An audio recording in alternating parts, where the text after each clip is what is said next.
अभी 5 वर्ष की अवस्था थी, मुझे देश काल का कुछ ज्ञान नहीं था। एक दिन मुझे सूचना मिली कि मेरी माँ गौ दूहने के लिए घर से बाहर निकली थी। रास्ते में काले सर्प ने डस लिया। अब सर्प का क्या दोष, पैर छू गया होगा, काल की प्रेरणा, उसने डस लिया। माँ पधारी, मैंने सोचा महामंगल हो गया। ये लो, मैं तुम्हें अपने पूर्व चरित्र को बताता हूँ देवर्षि नारद। ये पिछले कल्प की बात, युग की नहीं, कल्प की बात। मुझे तीनों काल का ज्ञान है। मैं वेदवादी ब्राह्मणों की एक दासी का लड़का था। ये पहले बहुत सुंदर गंधर्व थे, उपबर्हण, जो देवर्षि नारद जी अपनी कथा सुना रहे कि मैं पूर्व जन्म में दासी पुत्र था, उसके पहले उपबर्हण नाम के गंधर्व थे और बहुत ही सुंदर। इनको इतना सब पसंद करते थे, चाहे कोई भी हो, कि इनका दर्शन करना, इनसे संभाषण करना। चित्ररथ गंधर्व ने 50 दिव्य सुंदर अपनी पुत्रियों को, उपबर्हण को ब्याहा था, बड़े ही सुंदर। एक बार ब्रह्मा जी ने भी इनको अपनी सभा में गाने के लिए बुलाया,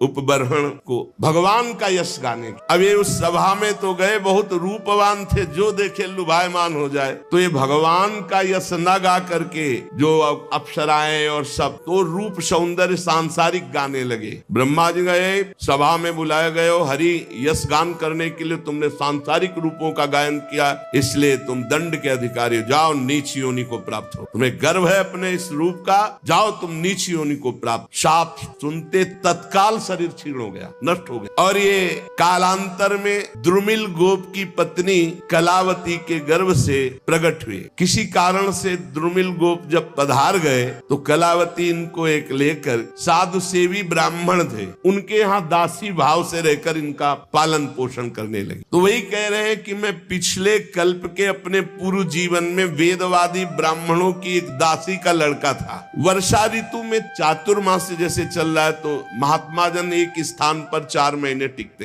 प्रायः ऐसा पहले से वो स्थान देख लेते थे कि जहाँ 4 महीना भिक्षा मिलेगी, और वो 4 महीना वर्षा में एक जगह रहते थे। वो जब देव उत्तिष्ठिनी एकादशी आती है तब फिर सब चातुर्मास पूर्ण करके भ्रमण करते थे। तो ऐसा ही उन ब्राह्मण के यहाँ चातुर्मास करने बड़े महात्मा जन आए। तो उन ब्राह्मण ने मुझको, मेरी बाल्यावस्था थी, देवर्षि नारद जी कह रहे, उन संतों की सेवा में नियुक्त कर दिया। देखो, संत सभा में अपराध किया, ब्रह्मा जी की सभा संत ही सभा तो है, तो नीची गति को प्राप्त हुए। अब यहां संत सेवा तो सर्वोत्तम गति को प्राप्त होंगे। मुझे संत सेवा में नियुक्त कर दिया गया। ये बड़ा सौभाग्य होता है जब संत सेवा का अवसर मिले, उनके चरण धोने का, उनको परोस के पवाने का, उनकी जूठल पत्तल फेंकने का, उनकी पत्तल से जूठे किनका लेकर, बड़ा इससे जो भगवत प्रेमी महात्मा, ये संसारिक लोग उपहास करेंगे, न मत सुनना। यद्यपि मैं बालक था पर मैं संतों के सामने बहुत सौम्य होकर रहता, चंचलता नहीं करता। बालक था इसलिए हमारी इंद्रिय विषय भोग संबंधी कोई चेष्टा ही नहीं थी, और खेल कूद में मेरी रति नहीं थी। तो संत मुझे बहुत पसंद करते, क्योंकि शांत भाव रहना, उनकी आज्ञा में रहना, उनकी सेवा में। तो सब संत हमें सेवा देते, ए पानी ले आ, ए ऐसा। मेरा शील स्वभाव देखकर समदर्शी सब संतों ने हम पर बड़ी कृपा की। मुझे संतों की जूठी पत्तल फेंकना, उनके पात्र मार्जन करना और उसमें लगा हुआ जूठन निकाल के एकत्रित करके खाना, इससे क्या हुआ, भुंजे तद पास्त किल्बिषः, जितने पाप थे सब भस्म हो गए। ये बड़ी बात है, ये बड़ी बात है। सब जनों को यही समझाते, जबरदस्ती आ गए, चलो संत सेवा में, चलो संत सेवा करो, चाहे आपको दोना पत्तल फेंक, कुछ भी करो, संत आ रहे हैं, आप इत्र छिड़को। संत आए, उनके चरण धो, एक रुमाल से पूछो, एक उनकी आरती करो, एक चंदन लगाओ, बैठा लो, भगवान की तरह उनको पवाओ, और जब पाके चले तो उससे जूठन उठाओ, एक एक किनका उठाकर एकत्रित करके पाओ। तो कह रहे, सत्कृष्ण भुंजे तदपास्त किल्बिषः, सारे पाप भस्म हो गए। जो बर्तनों में, पात्र में लगी हुई जूठन होती, उसको एकत्रित कर लेता और एकांत में उसे पाता तो भगवान के लिए रोना आता, हृदय से सारे पाप नष्ट हो गए। अब तो रोज यही सौभाग्य मिलता, चातुर्मास भर संतों की कथा सुनना, बैठकर उनकी जूठन पाला, उनकी सेवा करना। तो मेरी भगवान श्री हरि में अपार रुचि हो गई। रुचि, पूरा जीवन व्यतीत हो जाता है। उद्देश्य श्री भगवान भले हो, लेकिन रुचि भोग रहती है, रुचि संसार रहती है। रुचि भगवान में हो गई। ये संतों का जूठन, संतों के वचनामृत श्रवण का। प्यारे व्यास जी, संतों के संग में जब भगवान की लीला कथा होती तो मैं एकाग्रता पूर्वक सुनता और रोता, क्योंकि हृदय पवित्र हो रहा है। मेरी भगवान में अपार प्रीति होने लगी, भगवान में रुचि। महात्माओं की सेवा से मेरी बुद्धि भगवान में अचल हो गई। ये बहुत बड़ी बात, बुद्धि का भगवान में अचल हो जाना। अब उस बुद्धि में शुद्ध ज्ञान जागृत हुआ। बालक ही है अभी, ये संपूर्ण संसार असत है, ये ब्रह्म स्वरूप में कल्पित है, ये सत्य नहीं है। मैं ऐसा देखने लगा। ये बहुत ऊंची स्थिति। इस प्रकार शरद और वर्षा, इन दो ऋतुओं में तीनों समय महात्माओं का चरण धोना, महात्माओं की जूठन पाना, महात्माओं के वस्त्र धोना, उनके पास बैठकर भगवान की चर्चा सुनना, मेरे चित्त से रजोगुण तमोगुण का पूरा नाश और विशुद्ध त्रिगुणातीत भक्ति का प्रादुर्भाव हो गया। तस्यैवं मेनुरक्तस्य प्रसितस्य हतैन सहा श्रद्धानस्य बालस्य दान्तस्य अनुचरस्य च। मेरा संतों में बड़ा अनुराग हो गया, बड़ी प्रीति हो गई। मैं विनय पूर्वक संतों से यदि कुछ लेना है तो दैन्य, जैसे भगवान को दैन्य प्रिय से संतों, मैं विनय पूर्वक बर्ताव करता। संत जन मेरी श्रद्धा, मेरा संयम, मेरी विनम्रता, आज्ञाकारिता, ये देख करके बहुत प्रसन्न हुए। जब जाने का समय हुआ तो मैं सब संतों के चरणों में लौटकर रोया कि अब कैसे जीऊंगा। 4 महीने आपका सानिध्य, चरणामृत, वचनामृत, उच्छिष्टामृत, उनमें से जो एक महापुरुष थे वे एकांत ले गए और उन्होंने भगवान के गुरुहितम ज्ञान का हमें उपदेश किया, जिसका उपदेश आगे भगवान ने उद्धव जी को किया है एकादशी स्कंद में। भगवान श्री कृष्ण के माया के प्रभाव को मैं जान गया। अब तो कुछ अच्छा नहीं लगा। कैसे भगवान मिले, कैसे भगवान का दर्शन। सत्य संकल्प व्यास जी पुरुषोत्तम भगवान श्री कृष्ण के प्रति समस्त कर्मों को समर्पित कर देने से और निरंतर भगवान की स्मृति से तीनों तापों का नाश करने वाला शुद्ध ज्ञान प्रकट हो जाता है। वो मेरे हृदय में प्रकट हो गया। अब तो जन्म मृत्यु चक्र में डालने वाली माया का मेरे ऊपर कोई प्रभाव नहीं। बड़ी प्रसन्नता हृदय में, पराभक्ति का प्रादुर्भाव। अब प्रभु का नाम गुण स्मरण बस यही चल पड़ा। प्रभु का नाम जप रहे, प्रभु की लीला गायन कर रहे, प्रभु का स्मरण कर रहे। कभी कभी एकांत में, हे प्रभु मैं आपको नमस्कार करता हूं, हे प्राणाधार आपका कैसे साक्षात्कार होगा, ऐसे प्रार्थना करता। अब मुझे संतों की कृपा से ब्रह्म ज्ञान और पराभक्ति भाव रूपा दोनों का परिचय प्राप्त हो गया था। व्यास जी ने कहा, नारद जी जब वो ज्ञानोपदेश देने वाले महात्मा जन चले गए तब फिर आपने क्या किया? उस समय आपकी अवस्था तो बहुत छोटी थी, फिर आपने अंतिम समय शरीर कैसे परित्याग किया? तो आप इस समय पूरी याद रखे हुए हैं। काल तो सब स्मृति का नाश कर देता है। आपको पूर्व कल्प की स्मृति कैसे? पीछे युग की नहीं, पूर्व कल्प की। देवर्षि नारद जी ने कहा, जब मुझे ज्ञान देने वाले महात्मा गण चले गए तो मैं भगवान का नाम जब, भगवान का ध्यान, भगवान का स्मरण करते हुए, बहुत छोटी अवस्था थी, समय व्यतीत कर रहा था। मैं अपनी माँ का इकलौता लड़का था, वो मुझे बहुत प्यार करती थी। ये मुझे पच नहीं रहा था, ये मुझे पच नहीं रहा था कि माँ मुझे प्यार कर रही। मैं ही उसका सहारा था, इकलौता लड़का। मैंने भगवान से प्रार्थना की, प्रभु माँ के स्नेह पास से मुझे मुक्त करो। देखो, जननी जनक बंध सुत दारा, तन धन धाम सुहृद परिवारा, सबकी ममता ताग बटोरी, मम पद मनई बांध बरडोरी। मेरी योग क्षेम की चिंता माँ बहुत करती, हर समय खाया कि नहीं खाया, ऐसा वैसा, और ये मुझे बहुत अखरता क्योंकि मेरे ध्यान में विक्षेप पड़ता। कठपुतली जैसे नचाने वाले की इच्छा के अनुसार नाचती है। भगवान व्यासदेव जी से देवर्षि नारद जी कहते, संसार चक्र जिनसे चलता है वो ईश्वरों के ईश्वर भगवान श्री कृष्ण। मैंने भी सोचा भगवान का जब विधान कोई होगा तभी मुक्त हो पाऊंगा। अभी 5 वर्ष की अवस्था थी, मुझे देश काल का कुछ ज्ञान नहीं था। एक दिन मुझे सूचना मिली कि मेरी माँ गौ दूहने के लिए घर से बाहर निकली थी। रास्ते में काले सर्प ने डस लिया। अब सर्प का क्या दोष, पैर छू गया होगा, काल की प्रेरणा, उसने डस लिया। माँ पधारी, मैंने सोचा महामंगल हो गया।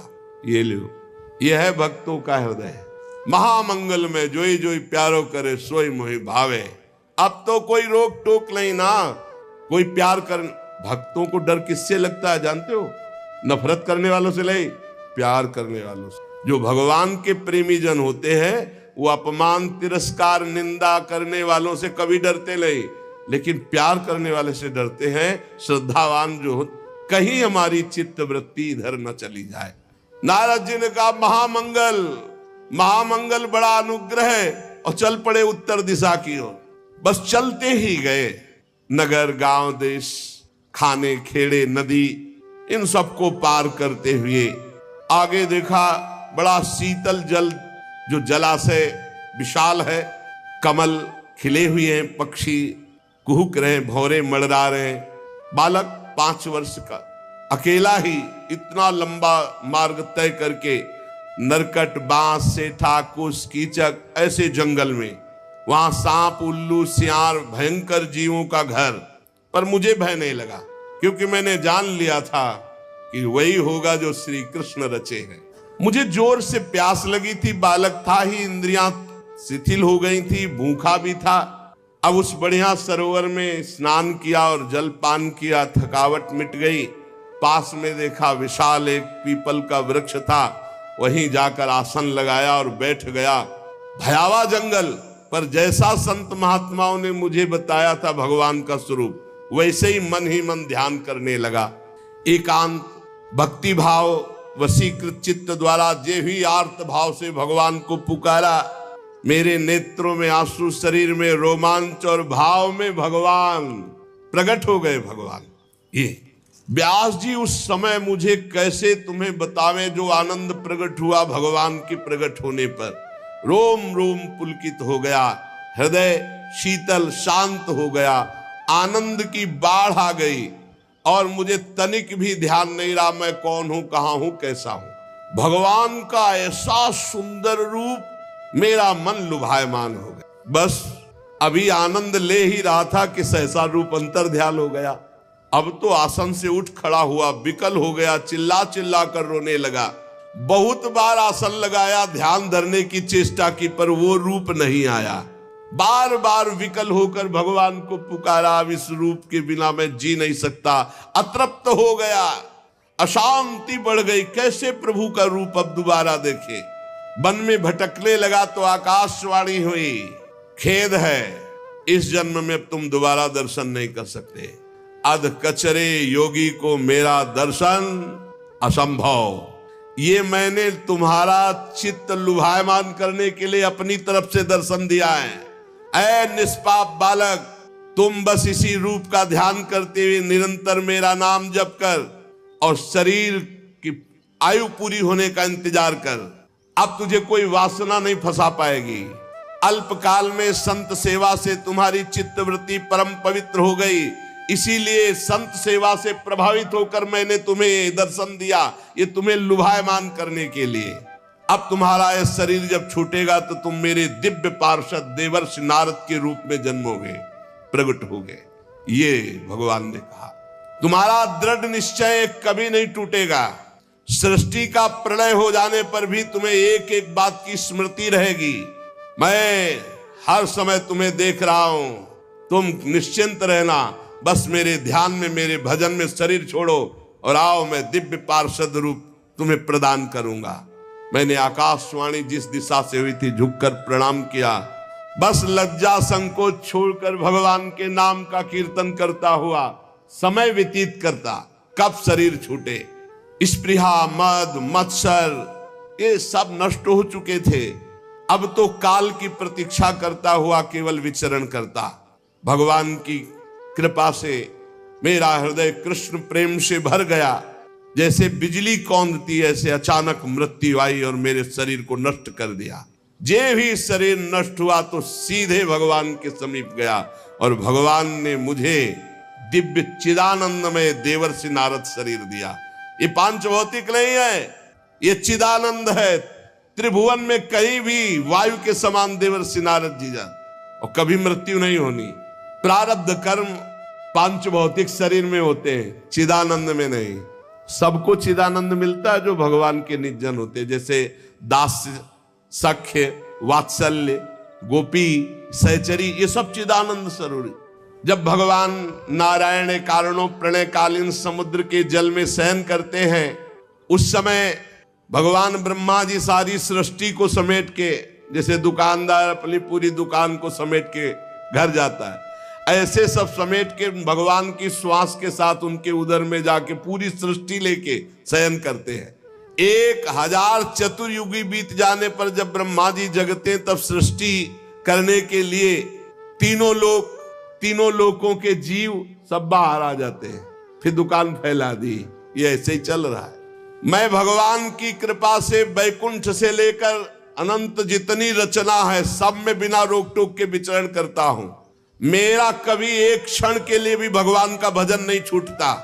और भगवान ने मुझे अपने कर कमल से स्वर ब्रह्म ये वीणा दी है, और इस वीणा में सारे गा मा पा ध नी, सा षडज, र ऋषभ, गा गांधार, मा मध्यम, पा पंचम, धा धैवत और ना निषाद, ये सातों स्वर, सातों राग, ये सब विराजमान है इस वीणा में। षडज, ऋषभ, गांधार, मध्यम, पंचम, धैवत, निषाद, सारे गा मा पा ध नी, ये विभूषित दिव्य वीणा है।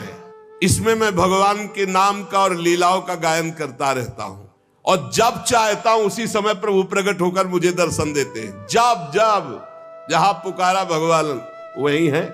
कैसा सौभाग्य ये भजन का फल। तुरंत बुलाने पर तुरंत आकर भगवान हमें दर्शन देते। देवर्षि नारद जी के तुरंत आहूत यु में शीघ्रम दर्शनम याति चेतसी, हे कृष्ण। तो उसी समय, जिस समय पुकारा, तो कह रहे हैं आहूत यु में शीघ्रम दर्शनम याति चेतसी, उसी समय शीघ्रता पूर्वक भगवान आते हैं। जिन लोगों का चित्त निरंतर विषय भोगों की कामना से आतुर हो रहा है, उनके लिए बात समझना भी बड़ा कठिन होगा। लेकिन यदि वो भी नाम जप करने लगे, भगवान की लीलाओं का गायन करे, तो मेरा अपना अनुभव है कि इसी से उनको भगवत प्राप्ति हो जाएगी। ये काम और चोट, लोभ की, मोह की, क्रोध की ऐसी बार बार दे रहे हृदय में, भगवान के नाम जप से और लीला गायन से जैसी शांति मिलती है, वैसी किसी और साधना से नहीं। बार बार इस बात को पकड़ लो। यम नियम आदि योग मार्गों से वैसी शांति नहीं मिलती। व्यास जी, आप निष्पाप हैं। आपने मुझसे जो कुछ पूछा था वो अपने जन्म और साधन का रहस्य और आपकी आत्मतुष्टि का उपाय मैंने बतला दिया। श्री सूत जी कहते हैं, शौनकादि ऋषियों देवर्षि नारद जी व्यास जी से इस प्रकार कहकर जाने की अनुमति ली, और वीणा में तान छेड़ते हुए स्वच्छंद विचरण करते हुए भगवान का नाम गुण। नारद जी हर समय भगवान का नाम, वो धन्य भाग है उस महाभागवत को जिसकी जिह्वा पे नाम चल रहा है। आहा अहो देवर्षि धन्योयम यत् कीर्तिम सारंग धन्वना, गायन माद्यन निदम तंत्र्या रमयत्यातुरम जगत। हर समय वीणा में नारायण नारायण नारायण नारायण और भगवान की लीलाओं का गायन।